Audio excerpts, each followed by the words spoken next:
नमस्कार फ्रेंड्स इस वीडियो में भारतीय वायुसेना इंडियन एयरफोर्स का प्रैक्टिस सेट नंबर 3 है और इससे पहले मैं 2 प्रैक्टिस सेट अपलोड कर चुका हूं।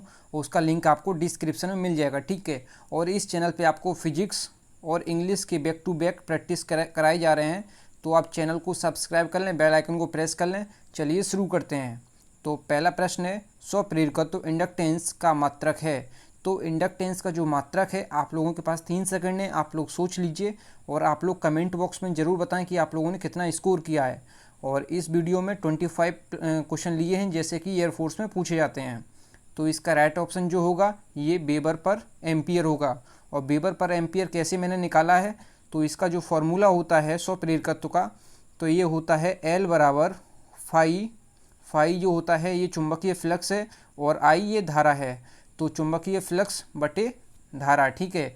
तो यहाँ से जो चुंबकीय फ्लक्स का जो मात्रक होता है ये होता है वेबर, चुंबकीय फ्लक्स का मात्रक होता है वेबर, और जो धारा का होता है ये होता है एम्पियर, ठीक है। वेबर पर एम्पियर इसका हो गया है फॉर्मूला, ठीक है। अगर आपसे पूछा जाए कि विमा कैसे निकालेंगे, तो वेबर जो वेबर है ये चुंबकीय फ्लक्स है, ठीक है। तो चुंबकीय फ्लक्स की जो विमा होती है ML2T-2A-1, ठीक है। ये होती है चुंबकीय फ्लक्स की विमा। और नीचे धारा दिया तो धारा की होती है A। तो जब A ऊपर जाएगा तो क्या हो जाएगा ML2T-2A-2, ठीक है। तो ये आप याद रखना, ML2T-2A-2, ये आप विमा याद रखना।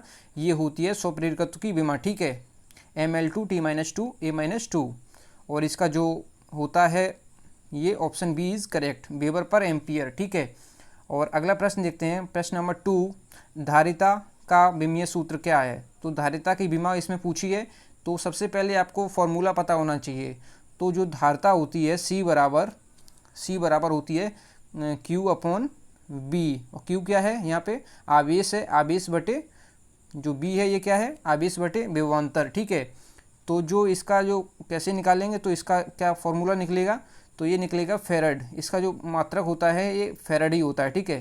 फेरड उसका मात्रक होता है। फेरड को ही हम लिख सकते हैं, क्यू का होता है कूलाम, और जो विभवांतर है इसका होता है क्या, वोल्ट, ठीक है।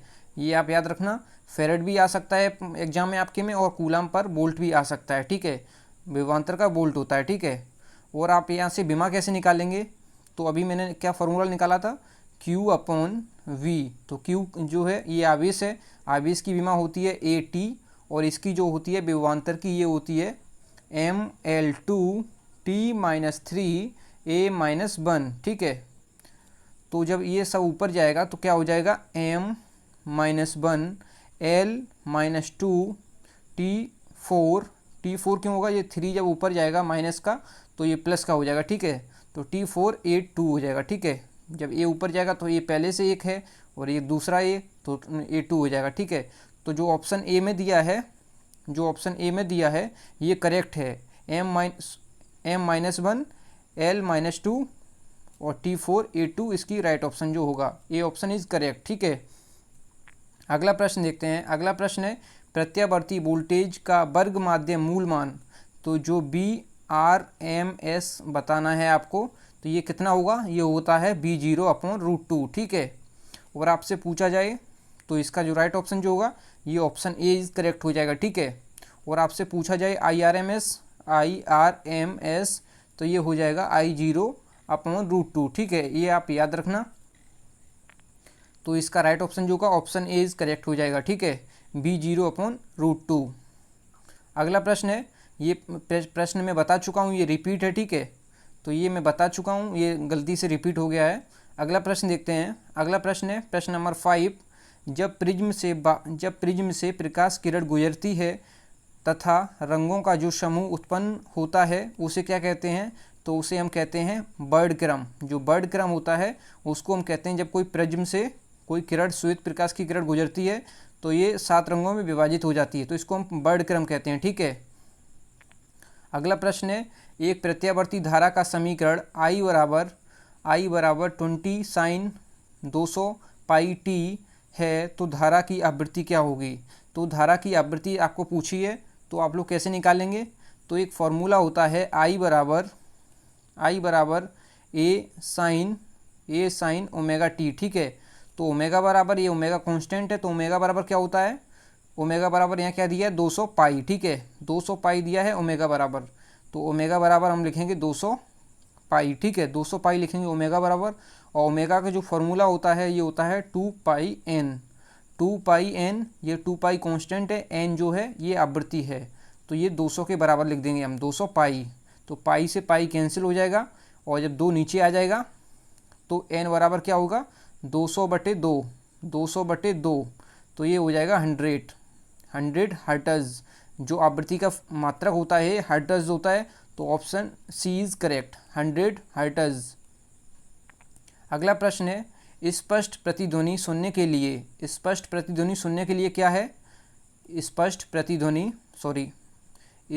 प्रतिध्वनि सुनने के लिए परावर्तक तल व ध्वनि स्रोत के न्यूनतम दूरी क्या है। मतलब जो इको होती है, जैसे नहीं हम लोग बंद कमरे में बोलते हैं तो आवाज़ हमें दोबारा सुनाई पड़ती है वापसी में, ठीक है, जो हम बोलते हैं वही आवाज़ गूंजती है कमरे में, तो वो इको है। इको सुनने के लिए जो परावर्तक तल व ध्वनि स्रोत, मतलब जहाँ से बोलते हैं उसके बीच की जो न्यूनतम दूरी है ये होनी चाहिए 17 मीटर, ठीक है, ये 17 मीटर है, तभी आपको इको सुनाई पड़ेगी जो होती है प्रतिध्वनि, ठीक है। अगला प्रश्न है जल के अंदर वायु का बुलबुला व्यवहार करता है, तो कैसा करता है। तो आप लोगों के पास 3 सेकंड है, आप लोग सोच लीजिए। तो इसका राइट ऑप्शन जो होगा अपसारी लेंस जैसा ये बिहेव करता है। जब ये जल के अंदर वायु बुलबुला जो होता है ये अपसारी लेंस जैसा व्यवहार करता है, ठीक है। अगला प्रश्न देखते हैं। अगला प्रश्न है जो लेंज का नियम है ये किस सिद्धांत पर कार्य करता है, किस सिद्धांत पर आधारित है। तो ये संवेग संरक्षण, आवेग संरक्षण, ऊर्जा संरक्षण या इनमें से कोई नहीं। तो इसका राइट ऑप्शन जो होगा ये ऊर्जा संरक्षण पर लेंज का नियम आधारित है, ठीक है। अगर आपने वीडियो को लाइक नहीं किया तो वीडियो को लाइक करें और अपने फ्रेंड्स में शेयर नहीं किया तो शेयर जरूर करें। अगला प्रश्न है क्वेश्चन नंबर 10, प्राथमिक वर्णक्रम कौन है। तो प्राथमिक जो रंग होते हैं ये वर्णक्रम जो है ये है कौन सा। तो इसका राइट ऑप्शन जो होगा ऑप्शन सी, लाल नीला हरा, ठीक है, जो लाल और नीला हरा है ये इसका राइट ऑप्शन जो होगा, ठीक है। तो इसका राइट ऑप्शन जो है इसका जो है सी ऑप्शन इज करेक्ट, लाल नीला हरा, ऑप्शन सी इज करेक्ट, ठीक है। अगला प्रश्न देखते हैं। अगला प्रश्न है सरल आवर्त गति में त्वरण समानुपाती होता है। तो जो त्वरण है ए ये किसके समानुपाती होता है, तो ये होता है माइनस विस्थापन के, ठीक है। तो माइनस विस्थापन ऑप्शन ए इज करेक्ट हो जाएगा, विस्थापन के समानुपाती होता है, ठीक है। अगला प्रश्न है इलेक्ट्रॉन की खोज किसने की। तो इलेक्ट्रॉन की जो खोज की है जे थॉमसन ने की है इलेक्ट्रॉन की खोज। अगला प्रश्न देखते हैं। अगला प्रश्न है किरचॉफ का नियम किस सिद्धांत का पालन करता है। तो जो किरचॉफ का नियम है ये आवेश और ऊर्जा दोनों के संरक्षण के नियम का पालन करता है।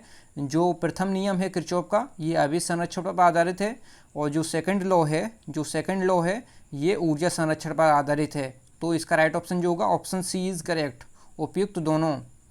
तो जो फर्स्ट लॉ है किरचॉफ का ये है इस पे आधारित आवेश पे, और जो सेकंड लॉ है ये ऊर्जा पे आधारित है, ऊर्जा संरक्षण पे, ठीक है। अगला प्रश्न है एक टेस्ला। तो एक टेस्ला किसके बराबर होता है। एक टेस्ला जो बराबर होता है 10⁴ गॉस के ये बराबर होता है, ठीक है, आप ये याद रखना।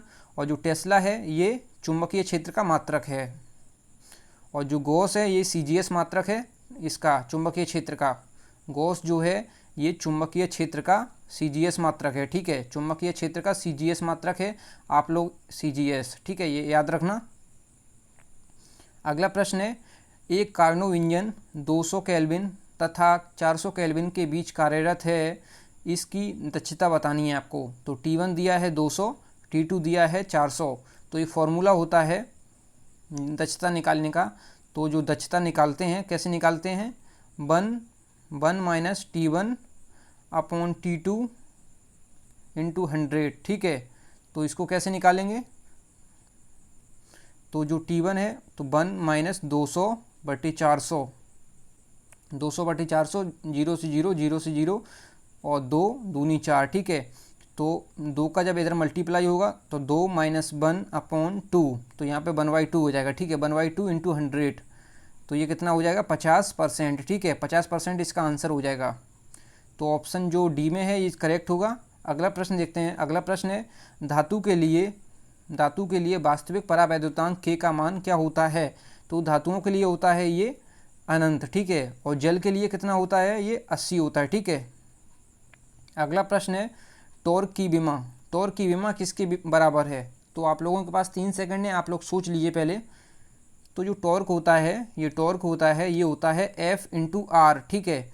तो जो F × R, F जो बल है, R त्रिज्या है, तो F की जो होती है विमीय सूत्र ये होती है, F का जो होता है, तो F का होता है यहाँ पे मिस्टेक हो गई है। तो जो फॉर्मूला होता है टॉर्क का ये होता है F × R, तो F का जो होता है mL/t-2 और इसका होता है L, तो ये क्या हो जाएगी, तो ये हो जाएगी mL/t-2, तो ये किसके बराबर हुई, ऊर्जा के। तो इसका राइट ऑप्शन जो होगा ये ऊर्जा होगा, ठीक है। और अगला प्रश्न देखते हैं। वृत्ताकार गति कर रहे कण द्वारा किया गया कार्य। वृत्ताकार कण द्वारा किया गया कार्य क्या होता है, ये हमेशा शून्य होता है। और आपसे ऐसा भी क्वेश्चन बन सकता है कि अभिकेंद्र बल द्वारा किया गया कार्य क्या होता है। जो अभिकेंद्र बल द्वारा किया गया कार्य होता है ये भी शून्य होता है, और वृत्ताकार गति कर रहे कण द्वारा ये भी शून्य होता है, ठीक है। आप ये याद रखना। अगला प्रश्न देखते हैं। समांतर क्रम संयोजन में समान कौन रहता है। तो प्रतिरोध, धारा, आवेश या विभव। तो समांतर क्रम में आप ये याद रखें, समांतर क्रम में विभव समान रहता है और श्रेणी क्रम में धारा समान रहती है। तो इसका राइट ऑप्शन जो होगा, जो समांतर क्रम में पूछा है तो ये विभव समान रहता है। और आपसे पूछा जाए कि श्रेणी क्रम में कौन समान रहता है, श्रेणी क्रम में, तो श्रेणी क्रम में ये धारा समान रहती है, ठीक है। धारा समान रहती है श्रेणी क्रम में। अगला प्रश्न देखते हैं। एक पंख एवं एक लोहे की गोली को निर्वात में एक साथ गिराया जाता है तो पहले कौन पहुंचेगा। तो जब निर्वात में हम दोनों को गिराएंगे तो दोनों एक साथ पहुंचेंगे, ठीक है, क्योंकि वहाँ कोई वायुमंडल नहीं है, तो दोनों एक साथ पहुंचेंगे, ठीक है। अगर यहाँ पे बताया जाता कि निर्वात नहीं है, हवा है, मतलब वायुमंडल है, तो पहले कौन पहुंचेगा, तो पहले लोहे की गोली पहुंचेगी, ठीक है। यहाँ पे बताया गया निर्वात में, तो इसका राइट ऑप्शन जो होगा दोनों एक साथ पहुंचेंगे। अगला प्रश्न है कोणीय वेग कैसी राशि है। तो कोणीय जो वेग है ये सदिश राशि है, ठीक है। और कोणीय वेग सदिश राशि है, ठीक है। अगला प्रश्न देखते हैं। क्वेश्चन नंबर 22 में ये जो दिया है चित्र, ये दिया है, ये आपको बताना है ये कौन सा गेट है। ये गेट आपको बताना है ये कौन सा गेट है, ठीक है। तो ये जो गेट है ये है नॉर गेट। नॉर गेट का जो बूलियन व्यंजक होता है, फॉर्मूला होता है, ये होता है y = a+b का बार। और दूसरा एक होता है a⁻.b⁻, यहाँ डॉट है, ठीक है, आप ये याद रखना। अगला प्रश्न देखते हैं। इसका राइट ऑप्शन जो होगा ये नॉर हो जाएगा, ठीक है। अगला प्रश्न है डायनेमो किस सिद्धांत पर कार्य करता है। तो डायनेमो जो है ये विद्युत चुम्बकीय प्रभाव और विद्युत चुम्बकीय प्रेरण दोनों पे ये आधारित है, तो ऑप्शन सी इज करेक्ट। अगला प्रश्न है 1 किलोवाट-आवर में कितना होता है जूल। तो ये होता है 36 × 10⁵ जूल, ठीक है, ये आप याद रखना, ठीक है। तो ए ऑप्शन इज करेक्ट हो जाएगा। अगला प्रश्न देखते हैं। अगला प्रश्न है 19.5 मीटर ऊंची मीनार से एक पत्थर ऊर्ध्व नीचे की ओर गिराया जाता है तो धरती की सतह से टकराने में कितना समय लगेगा। तो एक फार्मूला होता है h = ½ GT²। GT² फार्मूला लगाएंगे, ठीक है। तो हाफ g कितना है 9.8 और जो t है ये कितना है, ये हमें दिया है 9.8 और जो ये हमें दिया है, ठीक है, हाइट ये हमें दिया है, तो ये बराबर हम लिखेंगे कितना 19.5। तो 19.5 9.8 से हम काट देंगे, ठीक है, यहाँ पे t और स्क्वायर है, ठीक है, t²। तो 9.8 से हम 2 बार काट देंगे इसको, तो ये पूरा कट जाएगा 2 बार में, ठीक है। तो जो दो बार कट गया, ठीक है, तो 2 यहाँ लिखेंगे और हाफ ये 9.8 तो हट गया पूरा, तो टी स्क्वायर हो जाएगा। तो 2 का यहाँ मल्टीप्लाई होगा तो 4 बराबर टी स्क्वायर, तो टी बराबर जो होगा ये होगा 2, तो 2 इसका आंसर है, 2 second. Option C is correct. Thank you friends, video यहीं फिनिश होती है। अगर आपको वीडियो पसंद आई है तो लाइक ज़रूर करें, अगर चैनल पे पहली बार आएँ तो चैनल को ज़रूर सब्सक्राइब करें। तब तक के लिए जय हिंद, वंदे मातरम।